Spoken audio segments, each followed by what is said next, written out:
Amy, let me tell you about a magical place that is so exactly designed to be enclosed space, year-round fun for the whole family that I bet you already know what I'm going to say before I even say the name. Let's say it together on 3. 1, 2, 3.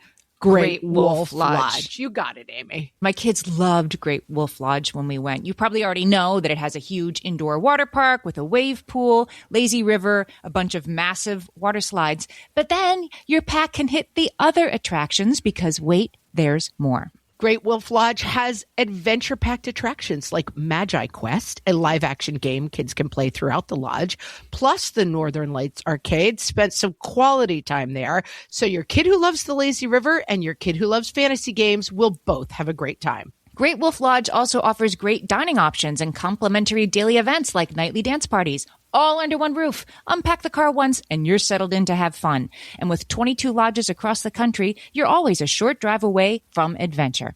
We've both had such great times at Great Wolf Lodge, so bring your pack together at a lodge near you. Learn more at greatwolf.com and strengthen the pack. I'm not a homework person. I opt out for my kids as well. What fresh hell? Laughing in the face of motherhood. If Margaret's top strength is humor, Amy's top strength is love of learning. With Margaret Abels and Amy Wilson. It was such a happy accident that, like, if you could have built a person who had opposite strengths than me, you would have maybe built Amy. A podcast that solves today's parenting dilemmas so you don't have to. She wants to be my friend. I mean, it was such a slow learner. Hello, everyone, and welcome to What Fresh Hell, Laughing in the Face of Motherhood. This is Margaret. And this is Amy. And this week, we're talking about what we are going to take with us into 2024. And we have a very special guest to help us with this process, our friend Ann Imig. She is an award-winning writer, speaker, and performer. She's currently working as a certified positive psychology life coach. Ann and I go way back because in 2010, Ann created the nationwide storytelling series and book titled Listen to Your Mother. I directed the New York City version of Listen to Your Mother for 6 years. Margaret was in, I believe, the last version that we did. You were in it. And it was an amazing experience, launched many, many ideas and careers and creative sparks, including this podcast. And Listen to Your Mother continues giving motherhood a microphone on stages all over the country. And we've been talking forever about having you on. So we're so excited to have you with us, Ann. Thank you. I'm super happy to be here. And that intro just really made me so full of warm fuzzies. Thank you. Oh. So we wanted to do this week, like getting ready for 2024, what we're leaving behind, what we're taking with us. And this was really inspired by something that you were doing in your work with your own clients. So tell us about that. Well, it's funny because a lot of people think like new year, new me, or like reinvention. And when we want to know what works, we look at reviews, right? Like if we want to know how a product works or if we want to go to a good restaurant, we see reviews and we often, make choices based on that. Meanwhile, we don't stop and look at what works for us a lot of the time. And positive psychology is the study of what works for humans and doing more of that. So the idea is to, before you go skipping off into 2024, take some time and look at what worked for you in 2023 and what you might want to bring with you. It's an interesting point of view because I think that we have a tendency, and Amy has defined this for us at times on the podcast, to only look for what didn't work, what needs fixing. And it's an interesting mind shift to look at what did work. What's the difference between those two things for you? Well, actually, when we look at what didn't work, it's important to look at what strengths we use to get through it, because what works for us in the past often holds the key to what will work for us in the future. So it's not so much a difference of what worked versus what didn't work. It's less looking at the outcomes and more looking at the process. Does that make sense? It does. And then the strengths. So we're actually looking back at the not necessarily the tough times, but the important times and what we brought to those times. And then we're going to pat ourselves on the back for that and make sure we're doing more of that in 2024? I think it's more if you look at your calendar and you look at everything you did, all the things you showed up for, all the ways people showed up for you, everything you got through, everything that delighted you, all of it. It's looking at all of it and looking at how you got through it and what you learned. And sometimes what we decide as bad and good in the moment doesn't even give ourselves a chance to see what's really going on. So if you look back to some of the most important times of your life, the game-changing times in your life when you learn the most, they often comes from the hardest time in our lives, from the challenges that you would never want to repeat, that nobody would ever ask for, and yet there are often opportunities or gifts or huge lessons that live there. So it's just taking a different view and a closer view and just taking time to really see what we did. Because to your point, Margaret, our brains are wired to trap negativity. It's evolution. It's, so that we can make sure that thing, shaking that tree isn't a tiger. But if you're always looking around at what's shaking the tree, you're only using this tiny reactive portion of your brain that's really judgmental and really self-sabotaging as we get into adulthood. So Ann gave us this homework, which also you gave to your clients, was to actually take out your calendar in 2023 and review it, that it's actually a source of information. To go back through 2023 and look for two things. Look for the gifts we gave and the gifts we received in maybe difficult times or at least in unexpected places, right? So I'm going to go first because I'm proud of this one. So as I looked back at 2023, I had several times during the year what I would characterize as difficult conversations. They weren't heated. They were extremely productive. They were not without conflict, right? It's like, let's sit here and hold together this thing that is kind of hard and we're not going to get up. We're really just going to sit with it. Nobody's going to blow up and we're just going to talk about it. I can think of a couple different times with a couple different people that I had difficult conversations and we remained calm and we got somewhere. And I thought I would say I'm a pretty conflict avoidant person and I would still sort of characterize myself that way. But I think I showed real growth in that in 2023. And so then knowing that, I say I actually am good at that for 2024. Yeah. So challenging, if you've had this dominant narrative that I avoid conflict and I'm afraid of conflict, that's a challenge to it.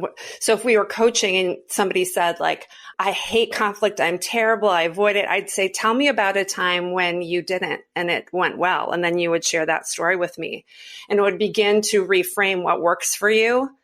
And so I'm wondering, did that surprise you when you went through your calendar? Would you have thought of that? I have definitely never thought of it as what did I do well in 2023 that I'd like to do more of in 2024? And I'm not sure I want to have more difficult conversations in 2024, but I do want to have more calm, respectful, productive conversations in 2024, right? And sort of show up as who you want to be. Yeah. And times where you stood in your truth, showed up for what's important. There's these nuances of how we describe a situation too, where, like you said, it wasn't even really a conflict. It might have been a challenging conversation. And maybe that means it was even more worth having. It's just such a more productive way to think of how you want to grow in the coming year than I'm going to, do 100 sit-ups every morning or something. It's just much more warm and fuzzy for me. Yeah. And that hard doesn't mean bad, or it doesn't necessarily mean good. It just might mean I'm really having to channel up some strengths that I don't usually use. And I went through my calendar with the idea in mind. I hope I did the homework assignment right. I'm kind of notorious for not doing the homework assignment correctly. She doesn't love homework as a rule. I opt out for my kids as well. Looking at the construct of gifts you gave, looking at this list of questions that you sent us, kind of trying to find them. And one of them that stood out to me was when you prayed or kept someone in your thoughts. And this is something that I feel like I've learned through the podcast. We talk a lot about how to help other people and how to be involved in our friendships. And one of the things that I've been working on that I completely stole from a friend of mine who always says when people are struggling, and whether it's on social media or off, like, I'm sending you strong, clear energy. This person is non-religious.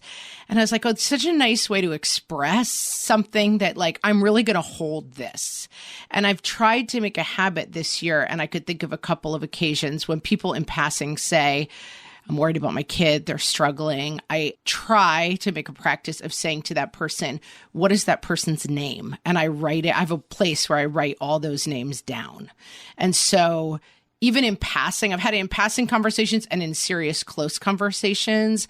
And I keep that list with me, and I try to look at it once a day. And I'm somewhat religious, somewhat agnostic, but I try to just keep that idea of, like, sending clear, positive energy towards that list of people. And it makes me feel more engaged in conversations and problems when I can say, oh, I'm having a hard time. My mom's sick. Oh, what's your mom's name? I'm going to put her on this list and be thinking about her.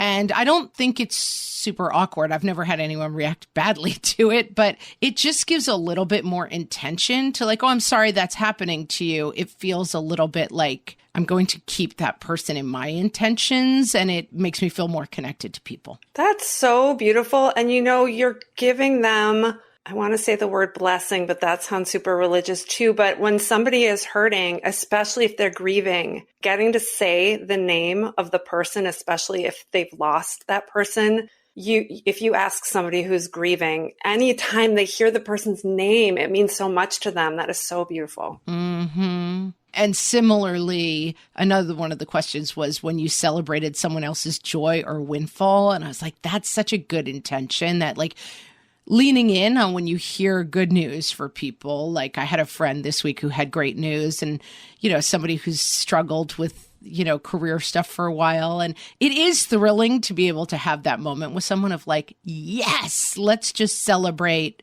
this greatness. And sometimes we kind of let it go of, like, oh, that's great. But taking time out to really, like, repeat back, as old actors here, we know the Meisner technique, right? You repeat back to exercise. When you get a phrase, that. You repeat it back to each other. But just really saying out loud to people, like, hey, this thing seems really hard that you're going through. Hey, this win is so great. And what a great thing to see good things happen as somebody I love. And giving voice to, like, people's pain and wins seems to me a really good practice that I'm glad to really dig in on this year. You just outlined, like, one of Martin Seligman, the father of positive psychology's advice. Incredible. This is neuroscience, what you're talking about, that if your partner or your kids have a piece of good news, so it is hard for us to take in the good things of life. It goes back to that default to that left brain reactivity, judgment. So when something is going well, the way we can make a different neural pathway, the way we can build the more creative, positive side of our brain is savoring. So if something good happens to your partner or your kid, ask them more questions about it. Where were you when you got that news? Do you remember exactly what they said? Why do you think they chose you?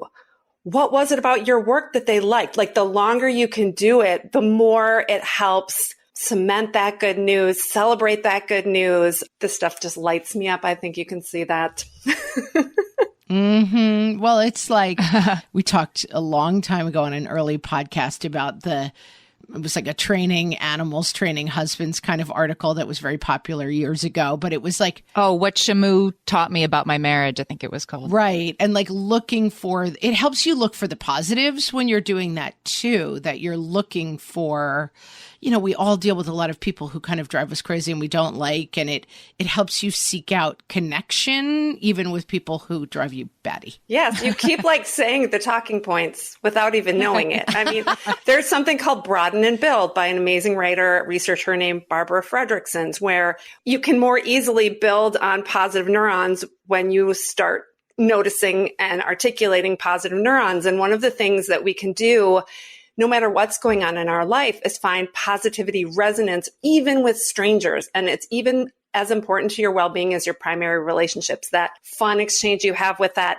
person at the grocery store, that place where you meet eyes with the cutest little kid. These things actually matter for your brain. And it's true. The more that you can see them, the more that you will spot them. We're talking to Ann Imig. She is a life coach at Listen Life Coaching. We're going to talk about the second part of this calendar exercise when we get back.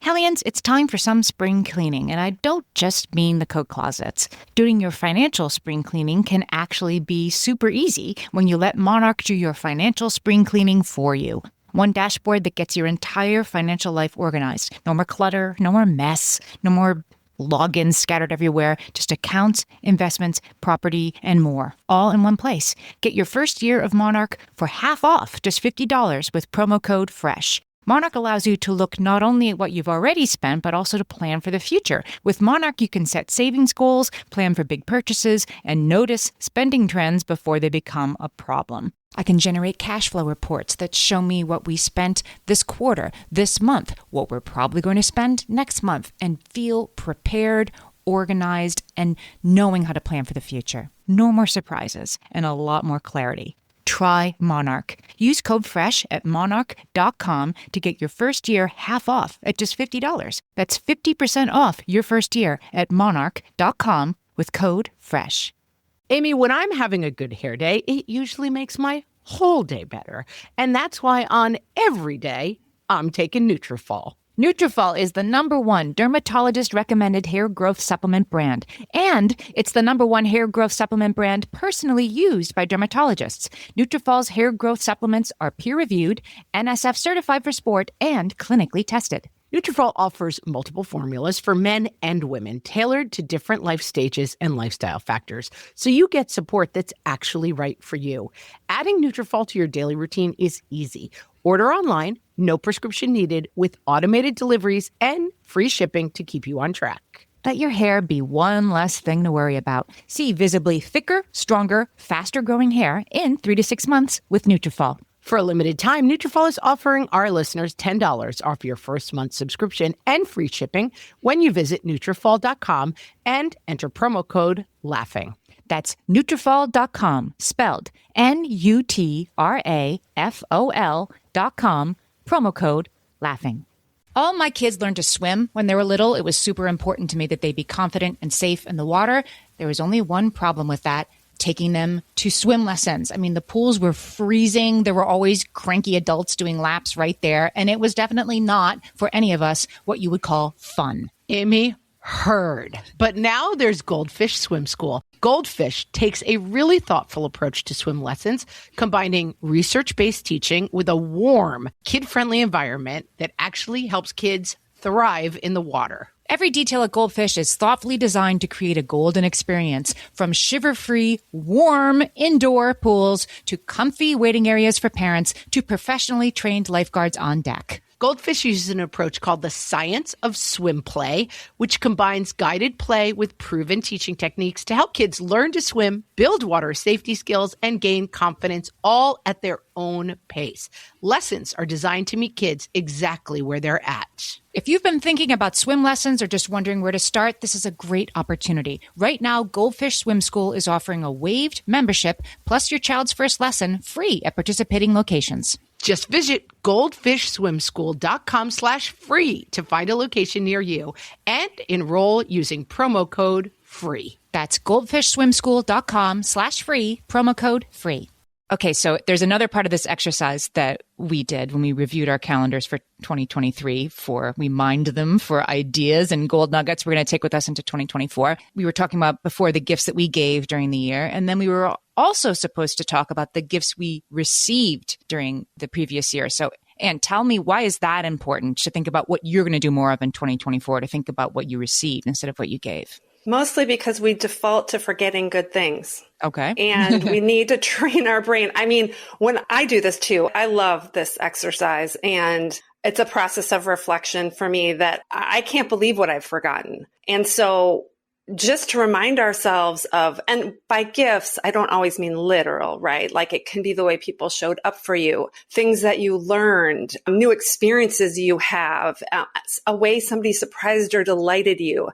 And life is in the details, and we forget so many of them. Okay, so Anne, give us a long list of gifts that we received potentially that we should explore. And this is so simple, but it's true for me. When I made a friend, this is a small gift that became a big gift when I really stopped and thought about it. Right? I have a friend that I walked the reservoir in Central Park, which is maybe a couple miles walk. She's a mom, lives in my neighborhood. We have kids who went to school together. They don't go to school together anymore, but we still bump into each other once in a while. And we made a date to walk around the reservoir. Made a nice talk, whatever. And then like 2 weeks later, she texted me like, do you want to pick another day to walk around the reservoir? And we did again. We had a nice talk. And another week or two goes by. She's like, are you up for another walk one of these days? And I'm like, she wants to be my friend. I mean, it was such a slow learner. I think she's my friend now. And it just took me a long time to get to it. Like she's making a bid for connection. And I have a new friend. And it seemed like a really big gift once I started looking at those walks in the calendar, thinking 100% her pursuing me to set those up. And just the gift of clicking with someone. I mean, we meet all sorts of people who are interesting, maybe we admire, but like when you click with somebody, that's such an amazing feeling. Yeah. And hard to come by when your kids get older too. I feel like there's a lot of people you can talk to when your kids are in the same Cub Scout troop, right? But once they're grown and this and like, who are you when you're not Bobby's mom? Sometimes you don't have as much to talk about. Yeah. As our kids get older, there are certain points in our life where the connection's built in, when you first have babies, when your kids first start school. And then as they grow up and leave the house, it's this new transition time where you can feel a little adrift. And so those connections mean even more. Yeah. And I just want to double click on for our audience, the questions that we received to review were 2 categories: gifts we gave and gifts we received. And there were maybe 24 questions in each category to search for. And we will link to them so that you can do this exercise for yourself because it is really worthwhile. And the gifts you received, I'm lucky to say I had so many of them highlighted because they're just fun. Like when you got the hang of it, when you saw something awe-inspiring, there were so many I could think of that resonated with me during the year. But I decided to highlight one that's a little bit more unusual. When you hired someone who did great work, and Amy and I are building a company, Atlas Media, podcasting company. I'm a comedian by training, and Amy is an actress by training. I think we both went into this a little bit like, we're not business women. Business women carry briefcases and go to business offices, and we're just here in our houses. And we kind of took this leap of faith together, and in the last year have hired several people, and it's been an interesting new identity to be someone's boss, which this is the first time in my life that I have had that experience other than like small jobs, someone fixing my car, whatever it happens to be, someone who we're working with day in and day out. And I will say it has been an overwhelmingly positive experience. And it really is. We have several young, mostly female people who work for us, and watching smart young women do good work, it just like you said, it lights me up. I'm like, look at these young women. They're so smart. They're so much more together than I was. They speak for what they want. They're not afraid to share their ideas. I mean, I feel like Amy and I were my mother worked professionally, but she was considered very odd for having a job. And I think we came up in the generation of being a little bit like, yeah, okay, sir, whatever you want, like just our only goal at work was to be pleasing to other people. And I have found it really inspiring to watch these like incredibly smart young women in the workplace from this other vantage point who are so able to speak their minds and share their creativity and their really, really smart ideas. And it's just been super inspiring, super inspiring. Yeah, I'm not sure there's ever been a generation of young people who are so informed, outspoken. I mean, that's a big generalization, but I was in a context recently where somebody said, like, just off the cuff, oh, like a 19-year-old, what do they know? And I'm thinking 19-year-olds know so much more than we did at 19. And some of it's for the better and some of it is for the worse because we're all so plugged in and there's so much misinformation. But my goodness, they are very engaged and aware, and it's amazing. Yeah. And that seeing their self-confidence and ability, and then finding ourselves in these new roles for ourselves. It's been a connected system, finding that we've had to find our voices to a certain degree to be like, we belong in these rooms and we belong making these decisions. And it's been a really inspiring year in that way. Yeah. I had on my own list, something else was on there, a gift you received when someone took something off your plate, which is kind of another version of the same thing. You feel like, well, I'll speak for myself. I can feel like there's too much on my plate, but I can't pause to give any of it away, because to like sit down with somebody and be like, here's how you knit a sweater. It's going to take a really long time. Let me just knit the sweater. But turns out when you teach people how to knit sweaters, sometimes they're better at knitting sweaters than you are, or faster, or they make better looking sweater, whatever. It frees you doing this work of building a support system around us, which was more work for 6 weeks, has led to, the rest of the year being not easier, but just what do I want to be doing with my time? What is the best use of my time? And it doesn't have to be answering every email. It was a real opportunity for growth. And in the future, when you are looking at doing something that feels really challenging and way outside of your comfort zone, you can look back to this time and be like, we built a damn empire. I mean, I am in awe of what you are doing. And that's the value of taking some time to remember and document what you are doing that is working. I do a goal map with clients, which is a physical, visual map. It looks different for everyone.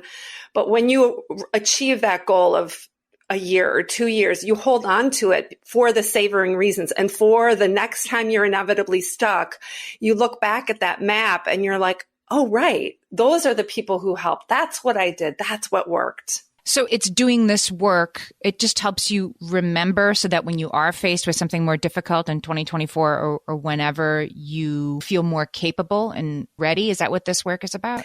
It's not just remembering, it's connecting it to your strengths and knowing. And so anybody who wants to find out what their strengths are can go to viacharacter.org. I have no relationship with this assessment, and it's not like supposed to be a typing system that freaks anybody out. It's actually developed by Martin Seligman, who I already mentioned, and the big DSM diagnostician's manual for everything that does not work for people and every sort of mental illness. He and his colleagues created that as well. And then in the early 2000s, it's like, we've been studying what does not work in humans for all of these decades. What does work for humans? And you can go and you can take this character strengths assessment to figure out what works for you. And when I first took it, it was a big aha for me because there were some surprises there. My talents aren't always the same as my strengths. And that is to say that your strengths hold tremendous power, for lack of a better word, for your well-being. So when you can use those top signature strengths, that is when you are feeling stuck or you are feeling unhappy and you can find ways to plug into those strengths. Those are the key to ease and flow and more positivity in your life. And that's an essential piece of this work that I do with every client. Well, we took this assessment for ourselves as another part of our homework. We had a lot of homework for this episode. I usually do not allow this much homework.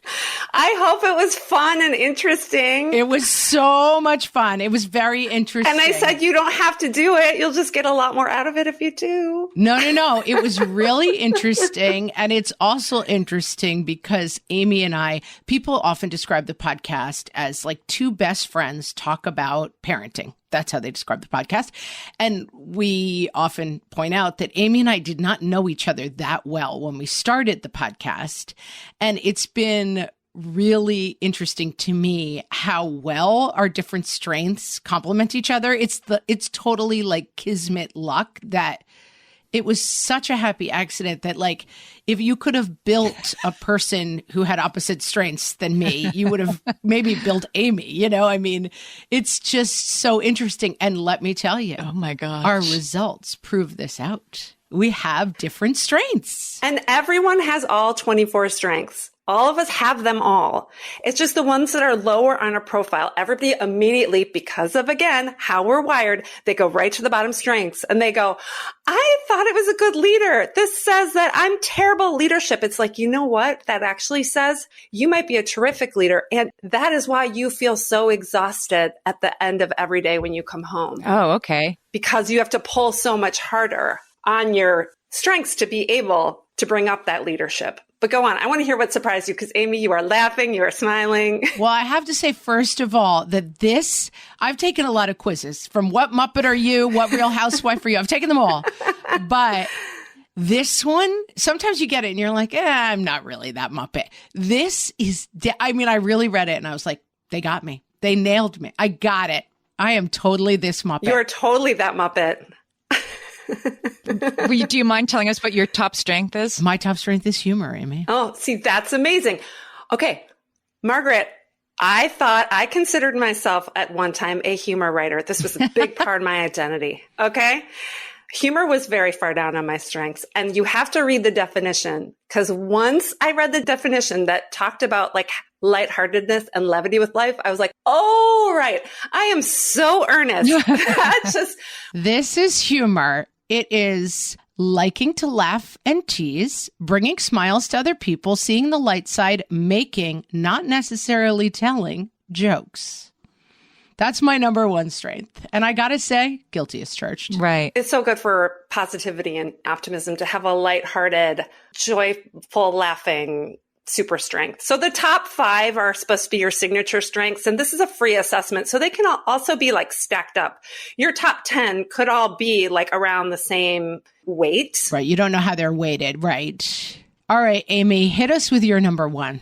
My top strength, this will surprise no one. If anybody who's listened to like 2 episodes of this podcast, if Margaret's top strength is humor, Amy's top strength is love of learning. It's like they listened to the podcast and wrote this down. Yeah.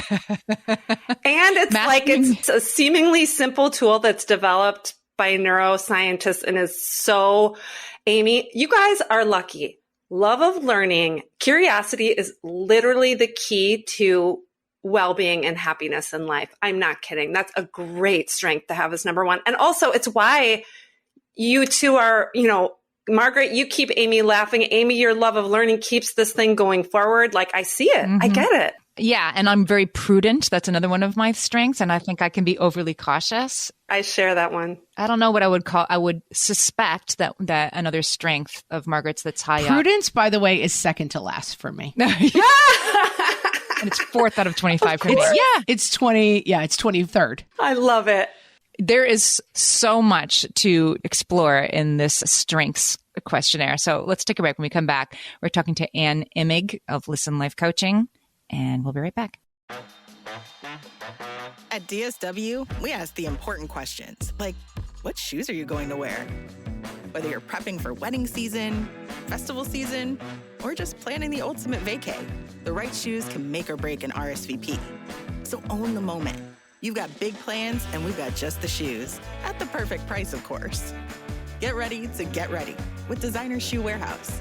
Head to your DSW store or dsw.com today and let us surprise you. My favorite skincare products actually feel more like self-care, like they're so nice to put on and they smell so good that I'm actually happy when I get to that part of my day. And I swear that is how I feel about Osea's anti-aging body balm. Amy, you are usually the lotions and potions queen on this podcast, but I have to say, hard agree. Osea's anti-aging body balm is a liquid silk body balm that combines the lasting hydration of a lotion with the firming power of a serum, leaving skin smoother and firmer. This body balm is clinically tested and designed to deliver visible results you can see and feel. So we've gotten to use this product for a couple of months now, and I swear I have really noticed firmer and smoother skin, like on the back of my hands. It's like getting a mini spa treatment from head to toe. Get a spring-worthy glow with clean, clinically tested skincare from Osea. And right now, we have a special discount just for our listeners. Get 10% off your first order site-wide with code FRESH at OseaMalibu.com. That's 10% off your first order with code FRESH at OSEAMalibu.com. So I wanted to talk about one of my lesser strengths because I thought I read it and I'm like, true, but it has me low on zest. I think you're very zesty. Zest. Approaching life with excitement and energy, not doing things halfway or half-heartedly. I mean, I don't do things halfway. Living life is an adventure, feeling alive and activated. I mean, I don't do things halfway, but on the other hand, I am not the person who shows up with the mug of coffee like, good morning, everybody. Like, that's not really me. Thank God. But I want it to be. Amy, our strengths are so similar, and I'm not surprised. And the good news is you can raise these. You can focus on channeling zest if that's important to you.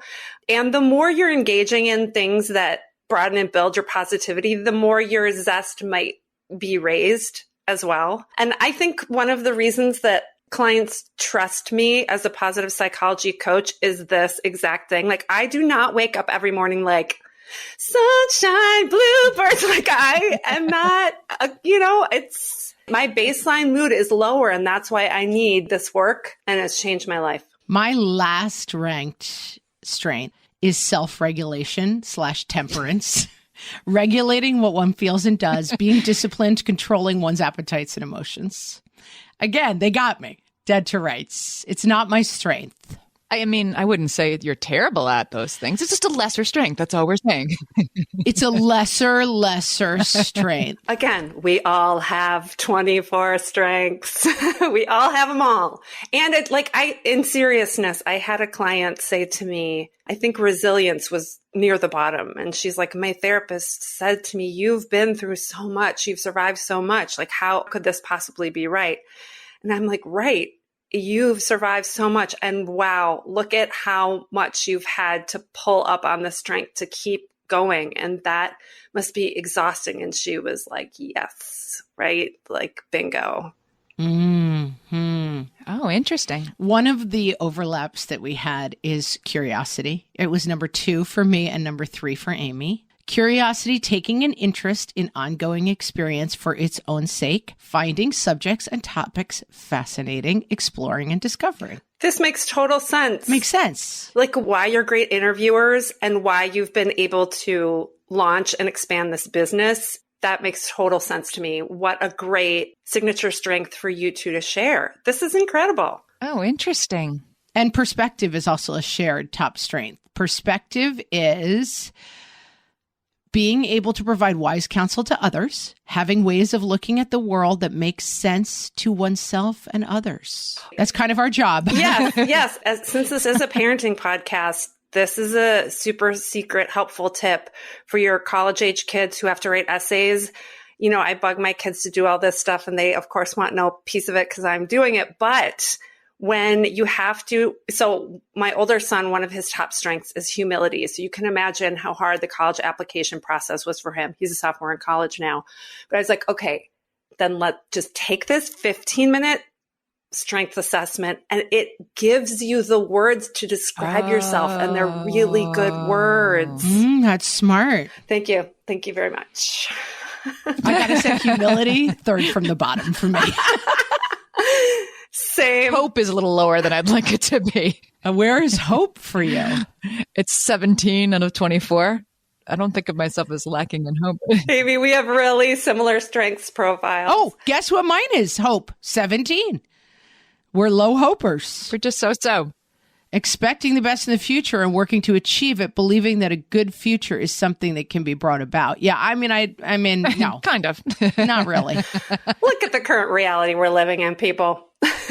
Yeah, I mean, we're realists. We're realists, which also make things happy. All right, Amy, I want to hear your top 5. Oh, my top 5. Okay. My top 5 were love of learning, perspective, which we just discussed, curiosity. That was low for me, but that's true. You have a much better sense of perspective than me. Curiosity, prudence, being careful about one's choices, not taking undue risks, not saying or doing things that might later be regretted. There's the conflict avoidant part. I think I am That's prudent. Second to last for me, prudence, which is good. But we always say that because we have an expression that I'm the idea canon and Amy is the person who's like, let's see if that will work. And if you have 2 non-prudent idea canon people, no good. And if you have 2 people who are like, let's be prudent, we match very well in that way. I feel like that's a good balance for us. I think so. The reason there is a What Fresh Hell is because you are like, I have an idea, right?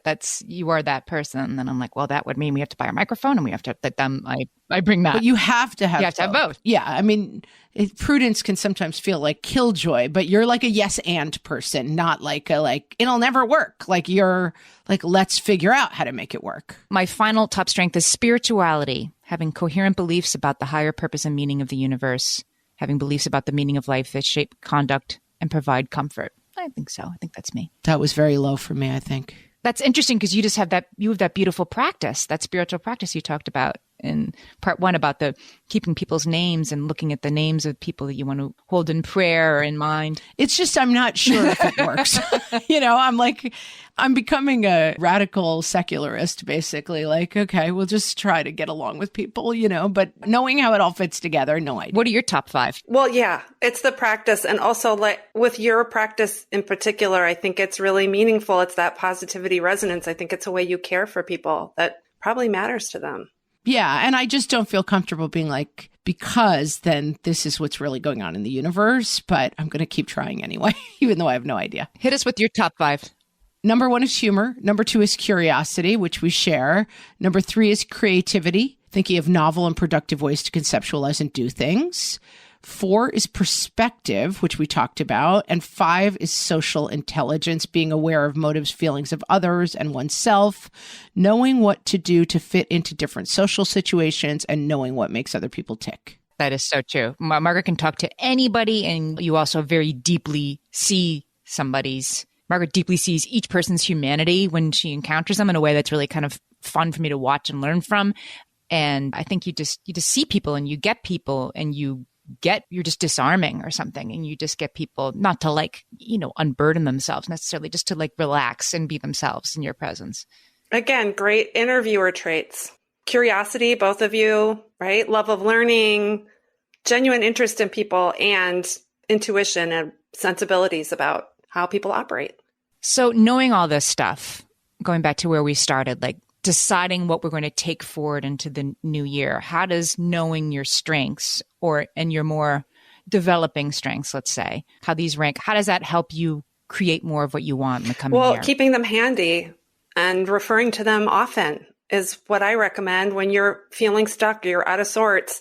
Using your signature strengths is the way through. I used to feel like this was magic and I didn't know something would resonate and I'd feel unlocked. And, when you're stuck and people would be like, just let go. You're like, I'm trying, and once in a while I would hear something or I'd watch something and I felt like this works for a while. And then I thought it was just this magic thing that would descend. And now I know it's not magic. Literally, it's these strengths that we have, and that when we're stuck or we're not feeling good, that this is the way through, the way to find ease and flow. And so keeping them handy and, whatever surprised you or delighted you or resonated with you from the calendar, again, put it in the front of your new calendar and refer to it often.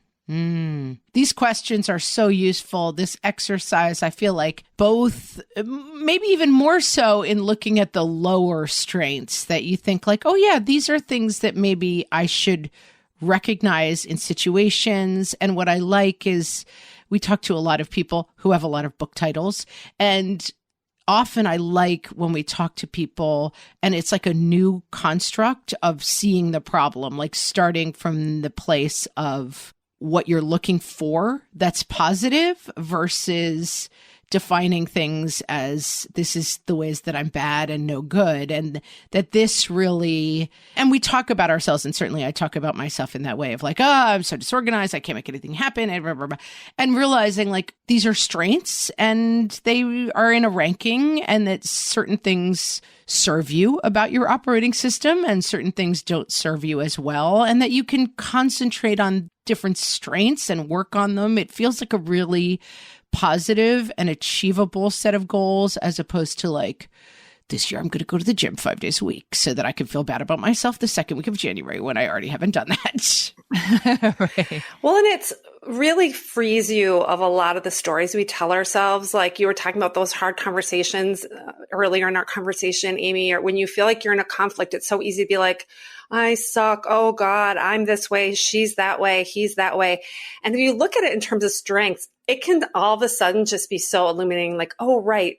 Teamwork is low on my profile and she's really good at that. And no wonder this feels awkward. And then it just takes it all out of that judgy side of ourselves. And we can be reflective and we can think of like, how could I approach this in a way that would feel a little easier for me without all this baggage I'm attaching to it that's not even true half the time, more than half the time. And if you want to boost your happiness, if I'm understanding this correctly, so I love of learning and curiosity, those are strengths for me.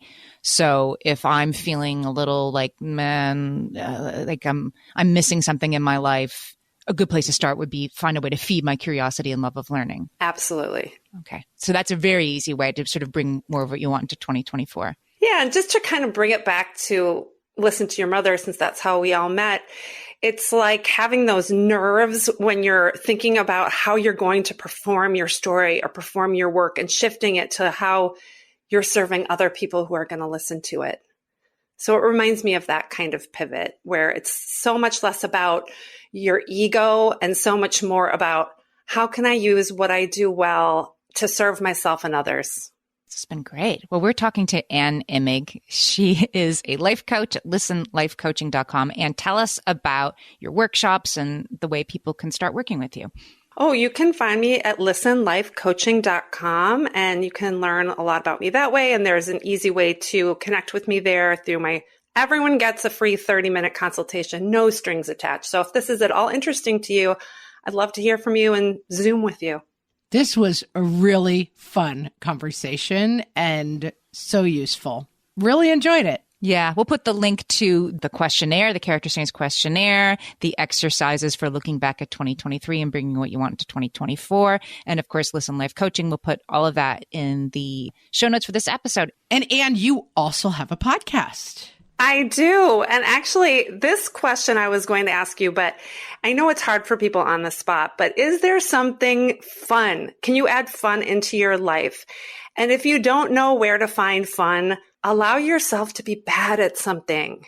And then it can be fun. So another part of our shared world, we all met through the blogging years. And two of my earliest blogging friends and funniest friends, Mariana Olenko and Wendy Aarons, we decided to do a podcast because, obviously we're ahead of the curve with podcasting. It's this brand new technology and hot new thing. Yeah, hot new thing. We're going to make our mark. But Mariana listened to a lot. She listened to a couple of celebrity memoir podcasts that she liked listening to, but the hosts were a little different generation. And she decided it would be fun to have a couple friends and asked me to do it. And I really did not want to learn how to do a podcast. But I wanted to collaborate with these friends even more than I didn't want to learn. Love of learning is not high for me. I wish it was. And so we, this summer, started recording in October. We launched, it's pronounced Memoir. It's all about celebrity memoirs. And it's just fun. And we laugh. And it's all about the process and not about the outcome.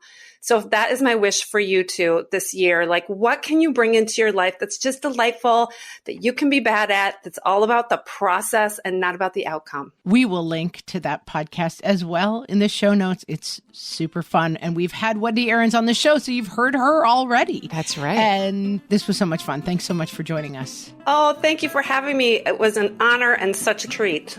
Thanks, Ann.